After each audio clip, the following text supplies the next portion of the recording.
नमस्कार.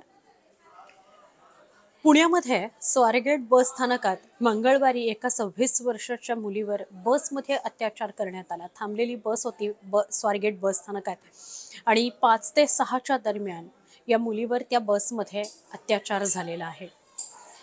आरोपी अजूनही पकडला गेलेला नाही. त्याचं नाव समोर आलंय दत्तात्रय गाडे आणि त्याच्याविषयीची एक माहिती आता समोर येऊ लागली आहे. हा दत्तात्रय गाडे हा 10 वर्ष या स्वारगेट बस स्थानकात काम करतो असं त्याने त्या मुलीला सांगितलं. तिला एका चुकीच्या बस जवळ तो घेऊन गेला. ही बस स्वारगेट बस स्थानकात मध्यभागी थांबलेली होती. अंधार होता या बसमध्ये. या बसचा दरवाजा उघडा होता. तिने हेही सांगितलं की या बसमध्ये अंधार आहे. ही बस कशी काय जाईल फलटणला. पण तरीसुद्धा त्याने काहीतरी कारण सांगून तू मोबाईलमध्ये टॉर्च आहे ती लाव आणि बसमध्ये जाऊन बघ आणि मग तुला कळेल की बसमध्ये लोक आहेत. त्याकरिता ती मुलगी बसमध्ये चढली. ह्याने पटकन मागून येऊन दरवाजा बसचा बंद केला आतून आणि त्यानंतर तिच्यावर अत्याचार केलेला आहे. त्या मुलीला ही घटना घडल्यानंतर, हा प्रसंग घडल्यानंतर कळलं नाही की काय करायला पाहिजे. ती तिच्या घरी फलटणलाच जायला निघालेली होती. नर्स म्हणून ती पुण्यामध्ये काम करते. तिला काही कळलं नाही, त्या क्षणी काही सुधारलं नाही. तिने एका प्रवाशाला सुद्धा आपल्यावर काय घडलंय, आपल्यावर काय प्रसंग घडलाय हे सांगण्याचा प्रयत्न केला, पण त्या प्रवाशाने तिला काही साथ सोबत दिली नाही. तिचं काही ऐकून घेतलं नाही आणि मग नंतर ती फलटणकडे जायला निघाली. ती फलटणच्या बसमध्ये बसली तेव्हा तिने तिच्या एका मित्राला फोन केला, या पीडित तरुणीनं. आणि तिने तिच्या मित्राला फोन केल्यानंतर आपल्यावरची आपबीती सांगितली. त्याने लगेच तिला सूचना केली की तू तात्काळ मागे फिर आणि स्वारगेट बस स्थानकात ये. स्वारगेट बस स्थानक आल्यानंतर त्यांनी पोलीस स्थानक गाठलं. साधारण सकाळची 9ची वेळ होती, मंगळवार सकाळी 9ची वेळ. ती पोलीस स्थानकात गेली आणि तिने घडलेला सगळा प्रसंग सांगितला. तात्काळ तिला अटेन्शन मिळालं. पोलिसांनी लगेचच तिला रुग्णालयात दाखल केलं आणि तिची तपासणी करण्यात आली. तिची तपासणी, वैद्यकीय तपासणी तिची करण्यात आल्यावर हे समोर आलंय की तिच्यावर 2दा लैंगिक अत्याचार मंगळवारी झालेला आहे. आता हा जो दत्तात्रय गाडे आहे त्याचा शोध सुरू आहे. साधारण 50-60 तास होऊन गेलेले आहेत, तरी सुद्धा अजून या दत्तात्रय गाडीला शोधण्यात यश आलेलं नाही. 8 ते 10 पथकं पुणे पोलिसांची वेगवेगळ्या दिशेनं रवाना करण्यात आलेली आहेत. 1-2 पथकं पुणे पोलिसांची ही त्याच्या गावात ठाण मांडून बसलेली आहेत, पण तो त्याच्या गावी आलेला नाही. पण ही घटना घडल्यानंतर, म्हणजे त्याने त्या तरुणीवर मंगळवारी सकाळी अत्याचार केल्यानंतर तो त्याच्या घरी गेलेला होता. तिथे त्याने त्याचे जे ज्यावेळी हा प्रसंग केला त्यावेळी त्याच्या पायात जे शूज होते, जे बूट होते, ते बूट त्याच्या घरी मिळून आलेले आहेत. ते पोलिसांनी ताब्यात घेतलेले आहेत. पण याचाच अर्थ तो त्याच्या गावी, त्याच्या घरी गेलेला होता आणि त्यानंतर त्याने पळ काढलेला आहे. आता तो पळून नेमका कुठे निघून गेला हे कळू शकलेलं नाही. जेव्हा त्याच्याविषयीची माहिती काढण्याचा प्रयत्न पोलिसांनी सुरू केला तेव्हा एक धक्कादायक माहिती समोर यायला लागली. या दत्तात्रय गाडीचा लव्ह मॅरेज झालेला आहे. त्याला एक मुलगा आहे, पण तो सतत फिरस्तीवरच असायचा आणि तो अशाच प्रकारे विकृत आहे हे त्याच्या सगळ्याच आजूबाजूच्यांनी सांगितलेलं आहे. तो मध्यंतरी ओला कॅबवर सुद्धा काम करत होता आणि त्या दरम्यान सुद्धा त्याने काही महिलांशी गैरवर्तन केलं म्हणून त्याला तिथूनही काढून टाकण्यात आलं होतं. आणि मग नंतर तो राजकीय कार्यकर्ता म्हणून आणि पोलिसांशी संपर्क आहे असं सांगून इतर सगळ्या ठिकाणी फिरत राहायचा आणि तो रात्री बसस्टँडवरच राहायचा अशी माहिती येते. आता या दत्तात्रय गाडेचा CDR चेक केला जातोय. त्याने कुणाकुणाशी संवाद साधला, त्याचे कुणाकुणाशी संबंध होते हे बघितलं जात आहे. काल दिवसभरामध्ये म्हणजे बुधवारच्या दिवसभरामध्ये त्याची माहिती काढली असता त्याचे नातेवाईक, त्याचा भाऊ, त्याचे मित्रमैत्रिणी या सगळ्यांचे जबाब नोंदवून गेले आणि त्यात एक धक्कादायक माहिती समोर आली आहे.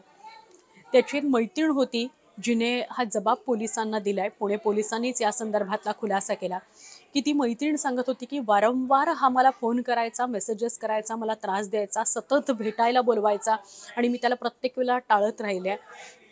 अनेकदा तो मला भेटायला बोलवायचा आणि तू मला भेट, आपण एकदा भेटूया, मला तू चांगली वाटतेस, असं सगळं त्याने या मैत्रिणीला सांगितलेलं आहे.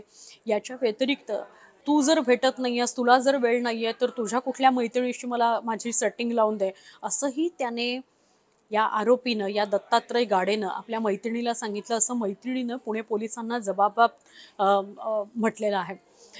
या मैत्रिणीनं असंही म्हटलंय की तू जर मला असाच त्रास देत राहिलास तर मला याची तक्रार करावी लागेल, असं सुद्धा मी त्याला सांगितलेलं होतं. तरीही तो मला वारंवार मेसेजेस आणि फोन करायचा आणि भेटायला बोलवायचा, सतत माझ्याशी बोलण्यासाठी प्रयत्न करत राहायचा.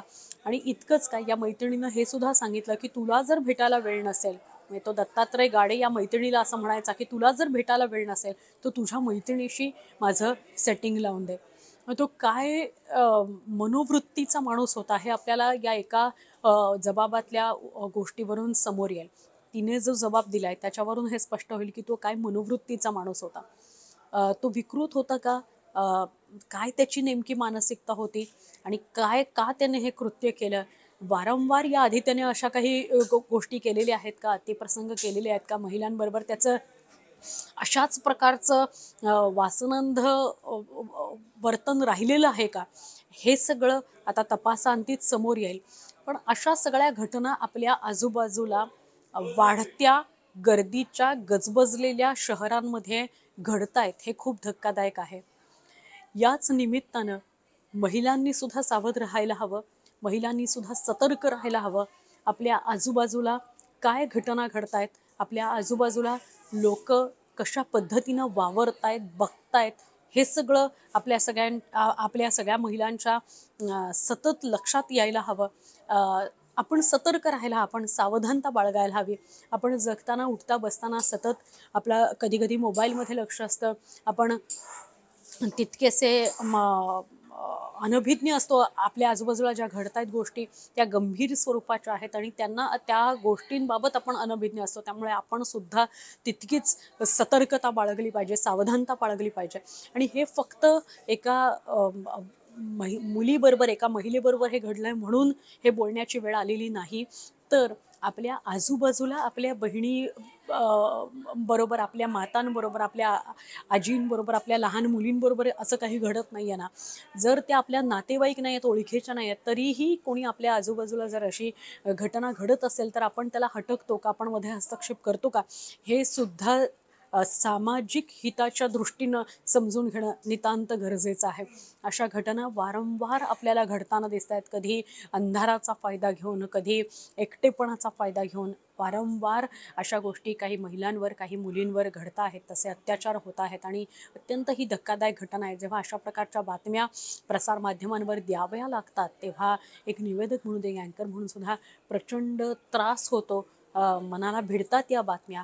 विचार करण्यासारखी गोष्ट आहे की मुंबई, पुण्यासारख्या गजबजलेल्या गर्दीच्या शहरांमध्ये सुद्धा जर अशा घटना घडत असतील तर कायदा सुव्यवस्थेचे धिंडवडे निघतात. अनेक यंत्रणांवर प्रश्नचिन्ह उपस्थित होतं. समाज म्हणून सतर्कता जी असायला हवी सगळ्याच लोकांमध्ये, ती आहे का आपल्यात? हा सुद्धा आपण सगळ्यांनी विचार करण्याची गोष्ट आहे. खूप धक्कादायक ही घटना पुण्यामध्ये घडली आणि पुण्यामध्ये घडली म्हणून ही घटना मोठी नाही आहे, तर महत्त्वाच्या मेट्रो सिटीजच्या गजबजलेल्या ठिकाणी आणि ते सुद्धा पहाटे 5 ते 6च्या दरम्यान अशी एखादी घटना घडते, त्याने खूप मोठं प्रश्नचिन्ह महिलांच्या सुरक्षिततेबाबत निर्माण होतं. आपण अनेकदा असं म्हणतो की पुण्या, मुंबईसारख्या शहरांमध्ये महिला सुरक्षित आहेत. हे आपण जितक्या ठामपणे म्हणतो त्याच शहरांमध्ये अशा घटना घडलेल्या आपण बघतो. अनेकदा मुंबई आणि पुण्यामध्ये सुद्धा, म्हणजे अशा मोठ्या गर्दीच्या शहरांमध्ये सुद्धा अनेक महिलांना विनयभंगाच्या आणि अतिप्रसंगाच्या गोष्टींना सामोरं जावं लागतं. अनेकदा राग येतो, संताप येतो, गिल्टी फिलिंग येतं, आपण काही करू शकलो नाही ही हतबलता अनेक महिलांच्या, मुलींच्या मनात येते. त्या क्षणी, त्यावेळेला चार चौघांसमोर कसं बोलायचं, कसं ओरडायचं, ही एक मनात भीती असते. त्यावेळेला आपल्याला कोणीही वाचवायला येत नाही, सांभाळायला येत नाही, सोबत करायला येत नाही, ही एक खंत आणि राग मनात असतो. आपण एकटे कसे काय प्रतिकार करू शकणार, हे एक मनात विचार येतो. आणि या सगळ्या हलकल्लोळामध्येच कदाचित ती खूप मोठ्या आवेगात त्याला विरोध करू शकली नसेल. त्यावेळेला काय घडलं हे फक्त ती एकटीच, जिच्यावर हा प्रसंग घडलाय, ती एकटीच सांगू शकेल. फक्त तर्कवितर्क, आरोप प्रत्यारोप होत राहतात. मुद्दा हा आहे की कुठल्याही महिलेला, कुठल्याही मुलीला अशा प्रसंगाला सामोरं जायला लागू नये. आणि अशी जर घटना कुठल्याही शहरात गावात अजूनही जेव्हा आपण 21व्या शतकासंदर्भात बोलतो तेव्हा अजूनही जर अशी घटना कुठल्या आणि मुलीबद्दल घडत असेल तर ती खेदकारक बाब आहे. आपण स्वतः आपली काळजी घेतली पाहिजे. हे जितकं बरोबर आहे तितकंच कायदा सुव्यवस्था राखली जाते की नाही, बस स्थानकामध्ये गर्दीच्या ठिकाणी सुरक्षितता का नाही आहे, सुरक्षा रक्षक का नाही आहेत, हा सुद्धा प्रश्न तितकाच महत्त्वाचा आहे. एखादा व्यक्ती आला, त्याने तिला भुलवलं, त्याने तिला काहीतरी खोटी बतावणी केली, ती प्रश्न विचारत राहिली तरीसुद्धा त्याने तिचा विश्वास संपादन करून तिचा गळा कापला, तिच्यावर अतिप्रसंग केला, तिच्यावर 2दा अतिप्रसंग झालेला आहे, बलात्कार झालेला आहे, तिच्या वैद्यकीय तपासणीमध्ये ते समोर आलेलं आहे. लवकरात लवकर हा दत्तात्रय गाडे पकडला जाईल, पण विषयाच्या निमित्तानं नंतर यंत्रणा हालायला नको. एखादी घटना घडल्यानंतर यंत्रणा हालायला नको. तर अशा घटना कमीत कमी घडतील हे बघणं ही सामूहिक जबाबदारी आहे. ती यंत्रणांची, प्रशासनाची जितकी जबाबदारी आहे तितकीच समाज म्हणून आपल्या सगळ्यांची मोठी जबाबदारी आहे असं मला वाटतं. आणि त्यामुळे आपण सगळ्यांनीच आपल्या आजूबाजूला काय घडतंय अशा कुठल्या प्रसंगाला आपल्या आजूबाजूला कुणी सामोरं जात नाही आहे, आणि जर जात असेल एखादी महिला, एखादी मुलगी, एखादी तरुणी, एखादी लहान मुलगी जर अशा प्रसंगाला सामोरं जात असेल तर आपण समाज म्हणून तिच्या सोबत, तिच्या पाठीशी उभे राहणार का, हा सुद्धा आज विचार करण्यासारखा मुद्दा आहे. पुण्यामध्ये जी घटना घडली आहे, लवकरात लवकर तो दत्तात्रय गाडे पकडला जाईल आणि त्याला तातडीनं शिक्षा होईल अशी अपेक्षा करूया. कारण पुण्यामध्ये पालकमंत्री आहेत अजित पवार, गृह खातं मुख्यमंत्री देवेंद्र फडणवीस यांच्याकडे आहे. त्यामुळे ते या दत्तात्रय गाड्याची हयगय करणार नाहीत, लवकरात लवकर त्याला पकडतील आणि कठोर शासन करतील अशी अपेक्षा आहे. राज्य महिला आयोगसुद्धा या प्रकरणामध्ये उतरलेला आहे, त्याचा पाठपुरावा करत आहे आणि अनेक नेते, मंत्री, गृहमंत्री, राज्यमंत्री सगळेजण यामध्ये पडलेले आहेत. त्यामुळे लवकरात लवकर हा दत्तात्रय गाडे पकडला जाईल. या निमित्तानं अजून एक स्थानिक प्रश्न निर्माण होतोय पुण्याबाबत, तो असा की पुणे हे सगळ्या दिशांनी वाढतं आहे आणि असं हे पुणे सगळ्या दिशांनी वाढत असताना यंत्रणा, पोलिसांची, सुरक्षिततेची, संरक्षणाची जबाबदारी ज्यांच्यावर आहे ती यंत्रणा कमी पडतेय का, ती यंत्रणा अपुरी पडतेय का, आणि जर ही यंत्रणा अपुरी पडत असेल तर वारंवार पुण्यामध्ये कायदा सुव्यवस्थेचे प्रश्न निर्माण होत राहणार आहेत, गुन्हेगारी वाढत राहणार आहे आणि याला चाप कसा बसणार याचंही उत्तर पालकमंत्री, मुख्यमंत्री, गृहमंत्री यांना द्यावं लागेल.